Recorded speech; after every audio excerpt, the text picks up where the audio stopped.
You're looking for an economical tray to clean your table saw blades.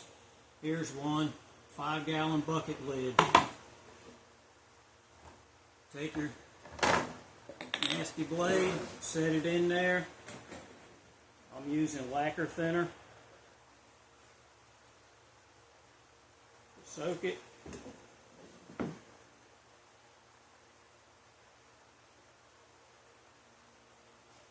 You've got more than one blade you want to clean, you can stack them. Set your second one in there.